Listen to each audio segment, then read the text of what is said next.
아담하게 꾸며진 두기의 무덤.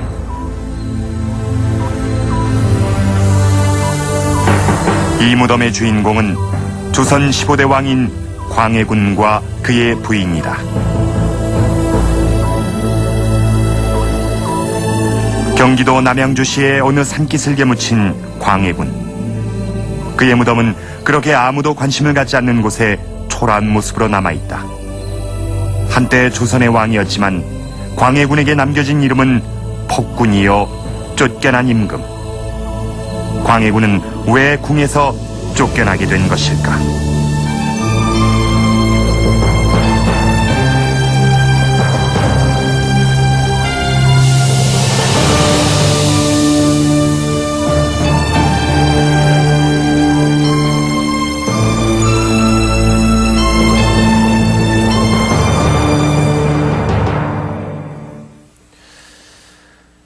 혹시 이 왕릉에 가보신 적 있으십니까?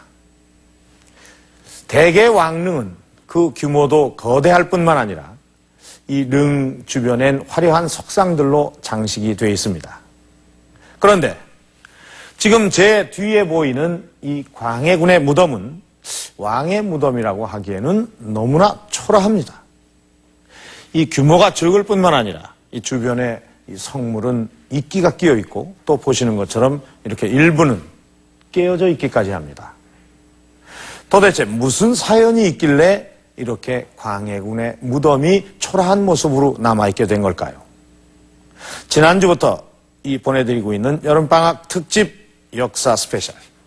오늘은 이 무덤의 주인공인 광해군에 대해서 이야기를 해보려고 합니다.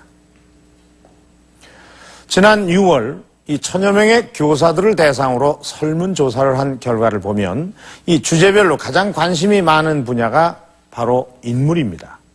그리고 이 인물 중에는 우리에게 익히 잘 알려져 있는 이 명성황후나 이순신보다 많은 교사들이 관심을 보인 인물이 바로 저 위에 보이는 광해군입니다. 저희 제작진에게도 의외의 결과였는데요. 왜 이렇게 광해군에 대한 관심이 높을까요? 광해군은 1608년 이 선조의 뒤를 이어 왕위에 오른 인물입니다. 그러나 이 광해군은 여느 왕들처럼 임종하는 순간까지 이 왕의 자리를 지키지는 못했습니다. 왕위에 오른 지 15년 만에 인조반정으로 궁에서 쫓겨났기 때문입니다. 그래서 광해군 하면은 그저 쫓겨난 왕 혹은 이 폭군이라는 그런 이미지 정도인데요. 그러나 이 광해군에 대해서 새롭게 조명을 해보자는 그런 생각이 학계에서는 꾸준히 있어 왔습니다. 아마 일선 교사들이 이 광해군에 대해 관심을 갖는 것도 바로 이 때문일 텐데요. 사실 이 광해군이 이 15년이라는 짧지 않은 세월 동안 이 왕위에 있었지만 그가 어떤 왕이었는지, 왜 쫓겨났는지에 대해서 우리는 잘 알고 있지 못합니다. 그만큼 광해군은 역사 속에서 철저히 외면당해 왔습니다.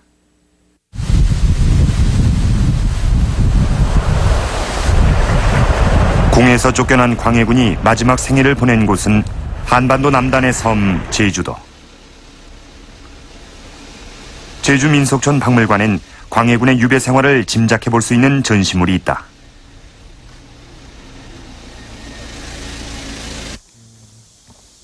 이쪽 가옥들은 그러면 옛날 그 모습 그대로 살아있는 겁니까?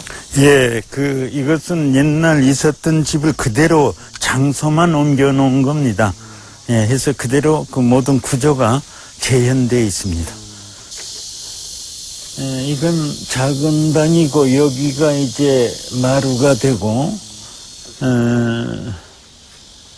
여기는 이제 그 나인이라든지 뭐 이렇게 그 따라온 사람들이 이용했던 곳으로 볼 수 있습니다. 이거는 마루고 이제 공동이용이죠. 요게 이제 주인이 했던 이제 죄인이 있었던 뭐 그런 방이 되겠습니다.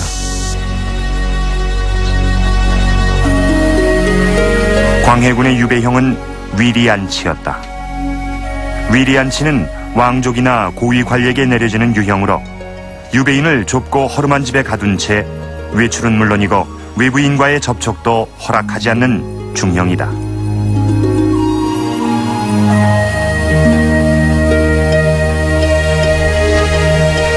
집 주변에 울타리를 치는 것도 광해군을 외부와 완전히 차단시키기 위한 것이다.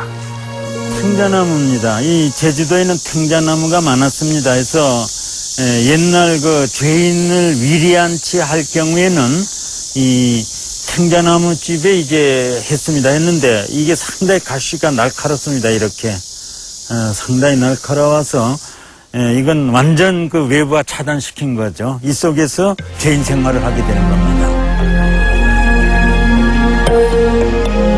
날카로운 가시를 가진 탱자나무. 이것이 유배인을 가두는 가시 울타리 역할을 한다.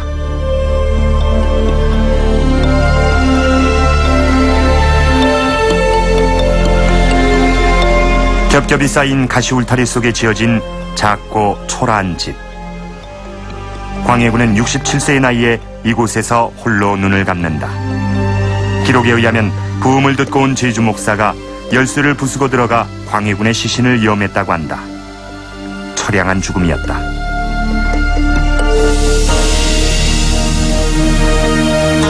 광해군은 죽은 뒤에도 제대로 대접받지 못한다. 500여 년간의 조선 왕조의 역사를 기록해 놓은 방대한 역사서인 실록.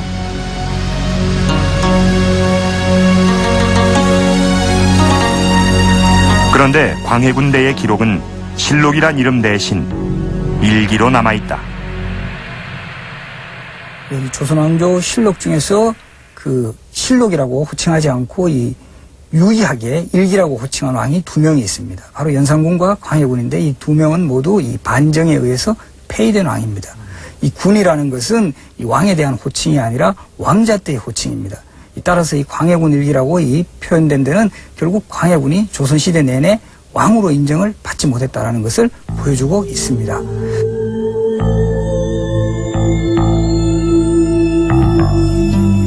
그런데 그것만이 아니다. 광해군 일기를 펼쳐보면 군데군데 붉은색으로 선을 긋고 칸을 쳐놓았다. 왜 이런 흔적이 남은 것일까? 이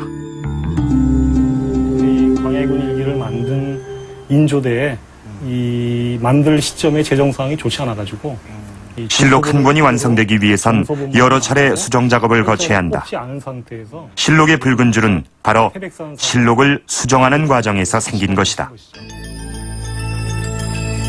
광해군 일기는 단 2권만이 완성본으로 제작됐고 나머지는 중간 수정본도 함께 남아있다. 그래서 중간 수정 단계에서 어떤 부분이 고쳐지고 삭제됐는지 확인이 가능하다. 그런데 중간 수정본에 수정된 내용을 보면 석연찮은 점들이 눈에 띈다. 임진왜란 당시 광해군의 활약상이 완전히 삭제돼 있다. 1592년 임진왜란이 터지자 선조는 급히 의주로 피난을 떠난다. 이때 왕세자 광해군은